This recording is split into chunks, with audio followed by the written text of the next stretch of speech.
Alright guys, it's a beautiful Saturday morning, but it's about that time of the year to start prepping these things for the winter. Now I'm not going to do a whole lot to the Yamaha or the GSX here on this trailer.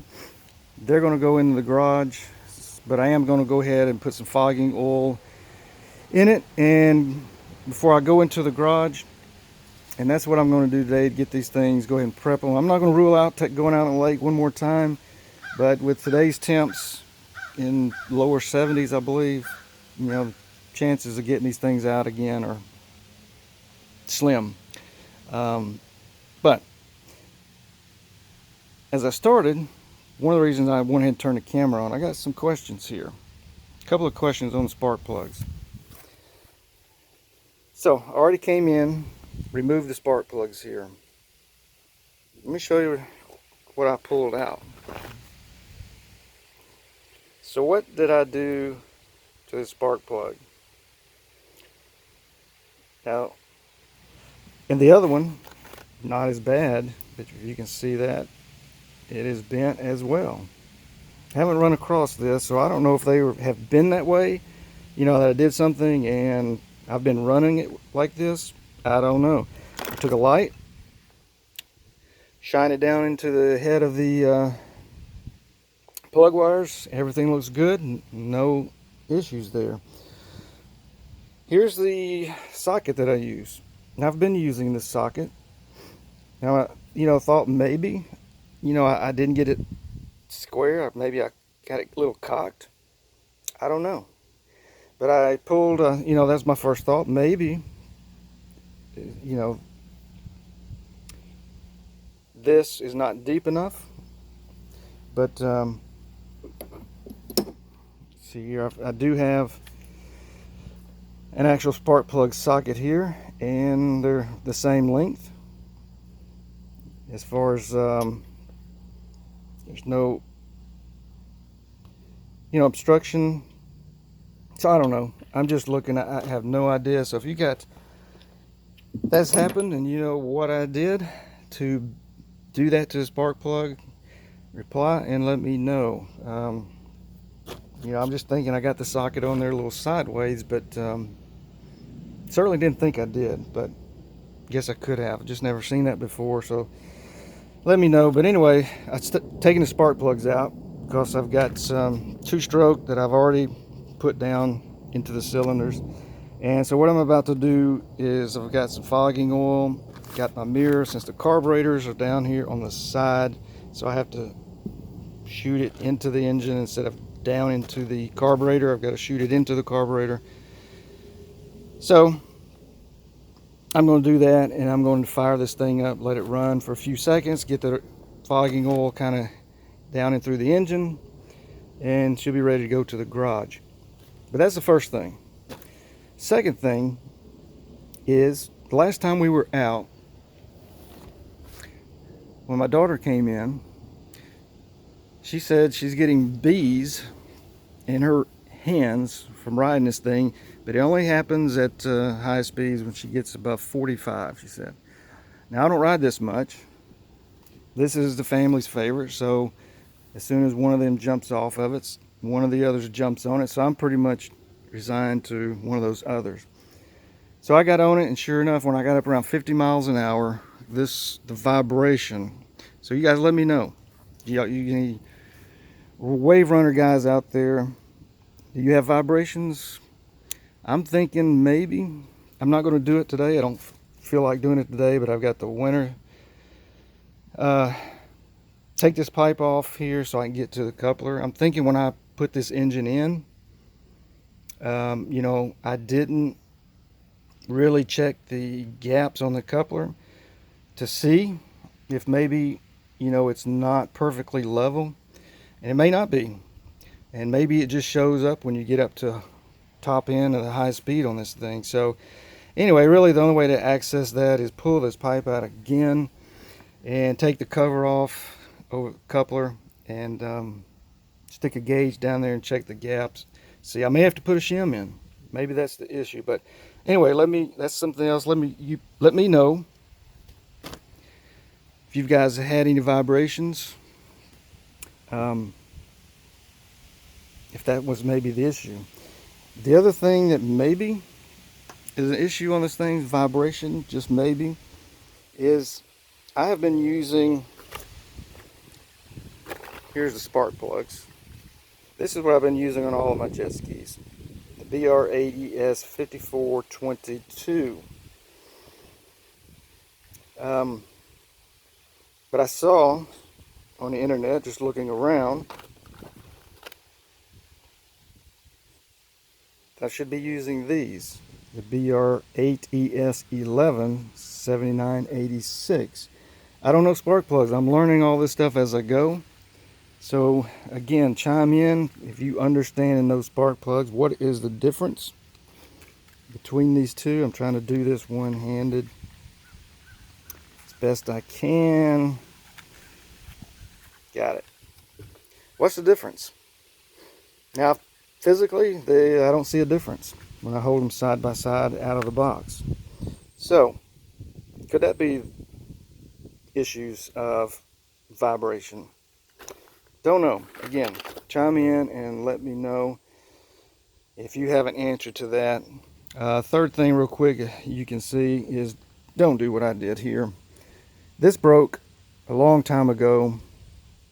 I went to Lowe's and just got a dryer clamp, and you can see how well that worked for me.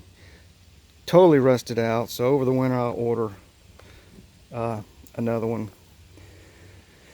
So, all right, well, I'm going to stop there. Like I said, all I'm doing is just kind of prepping these things. You know, I'll go ahead and maybe put a camera stand up here. As you can see, I'm sandwiched in here. I don't have a lot of room, but nothing major today except just kind of, like I said, prepping these things for the winter and getting that done. So, all right, I'm gonna stop here and do that, and let me know if you got any answers to my vibration, spark plug damage. Let me know what I've done. I've just pulled a couple of other old spark plugs here if you saw these. I'm not going to put these damaged ones back in when I crank this thing up. So I just got a couple of used ones, put them in here to run this thing real quick and get it ready. All right, let's get this thing ready.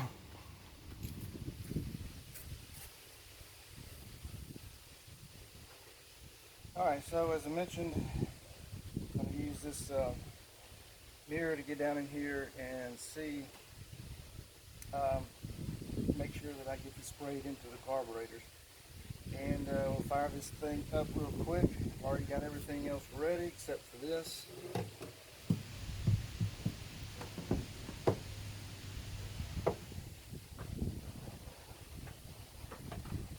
Move the cover out of the way.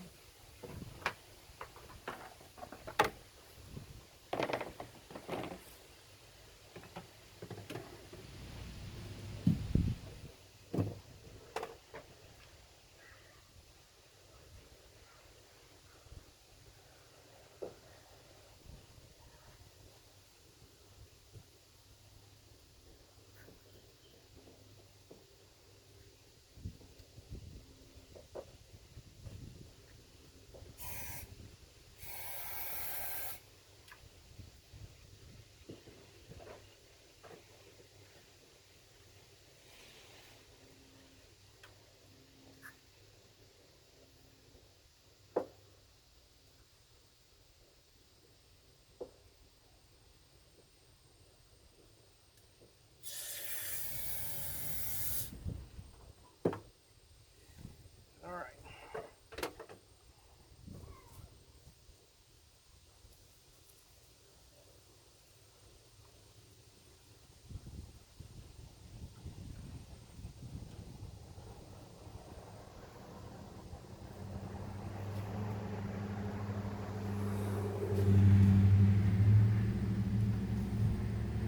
Alright, let's see if she fires up.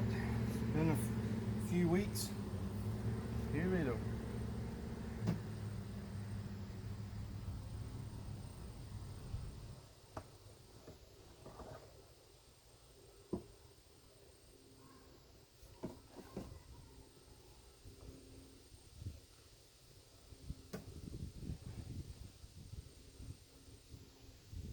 All right.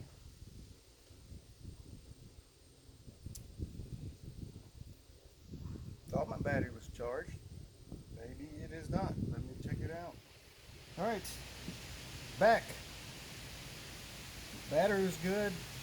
Got to looking at my connectors. They're kind of corroded, especially the ground cable. So took my wire brush, cleaned them off, and so I hit it, popped. So now, see if we can crank this thing up. Run it just for a few seconds and see what we got.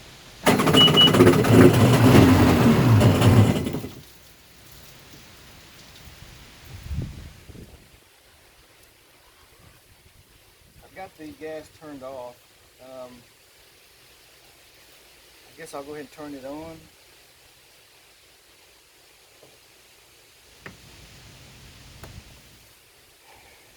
Give it a little more juice. I don't think that's long enough to really let it run.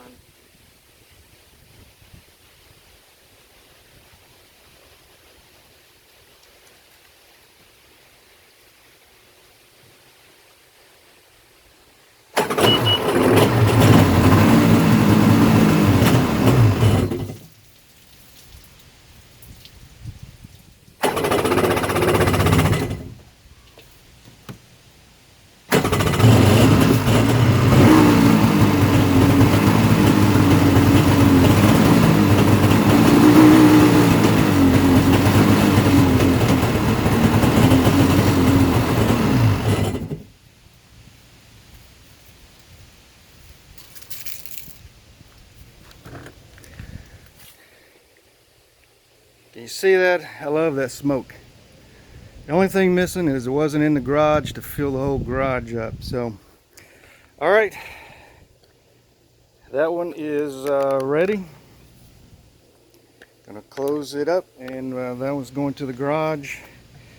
So now I'm gonna move my attention to the GSX here, do the same thing real quick, and then these will be ready to go.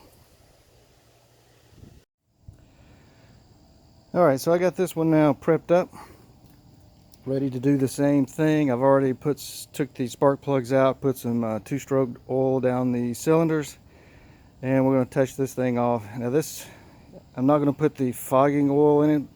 This is a fuel injection. There is no carburetor on it, so I'm just going to run it through the cylinders. But as with the Yamaha over there, got a question about spark plugs. I don't always check the spark plugs after we run them. So it's been a few times out. So here are the spark plugs. Take a look at these. To the right is the main one there. So that's the PTO side right here. And so, you know, my eyes are saying that's lean. But I'm hoping it's focusing. The other, to me, looks okay. But since I'm still in the learning process of everything, there is the PTO spark plug, which looks like it's maybe running a little lean. So I think what I'll do real quick, I'm just going to take a quick compression check on this thing before I do anything else. It's going to bump it up a little bit, I know, because I just put oil down in it, but we'll know. So let me get my kit and let's hook this thing up. All right, got my gauge hooked up here. And so I don't have more than two hands, so I'm not going to be able to hit this throttle and hit the start button and throttle. So I guess we're going to do it without hitting the throttle. And I haven't even tried to crank it since I put the battery in. I went ahead and, in case we had the same problem as Yamaha, I went ahead and cleaned off all the connections, battery cables and battery. So all right, let's see kind of compression I get. All right, let's see. I've got it hooked to the PTO side. But that's where that spark plug came out. Looks like it's running a little lean. So let's see what we got here.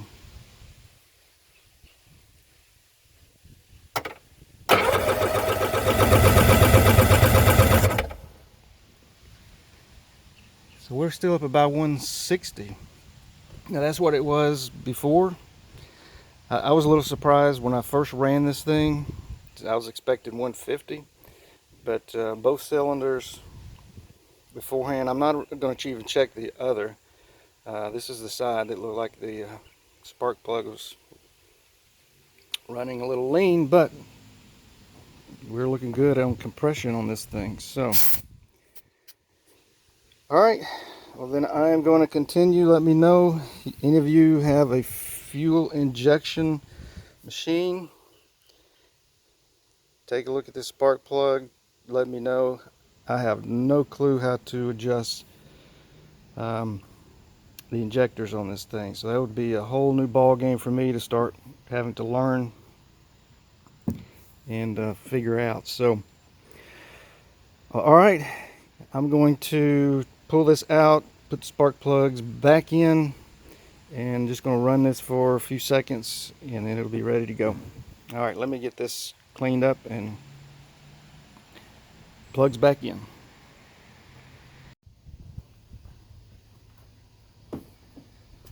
All right, so I got you back on the camera stand. This is the first start, so I have not started this thing and then going to turn the camera on. So this is going to be an actual cold start. Other than me, just a moment ago doing the compression check. So I got the check. I got the spark plugs back in and oil down the cylinders, and let's see if we can get this thing to fire up. I don't have the fuel on. Oh, I don't need the fuel on. What am I thinking? I was thinking of carburetor, so.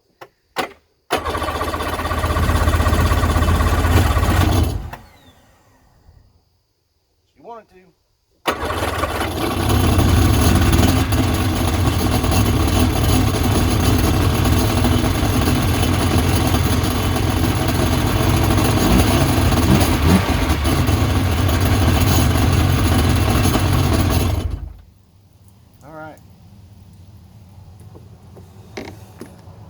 Well, that's it for now. Just getting these things ready. Like I said, these two are going into the garage, so I'm not going to do really anything more to them except just get some oil down into the engines.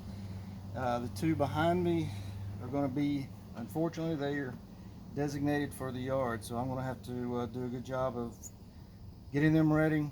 I'll get some, crank them up, run the Sta-Bil, the fogging oil that I've got, run it all the way down through the carburetors, choke the engine out, and let me know if you've got a better ideas for storing them outside. I've got some tarps, but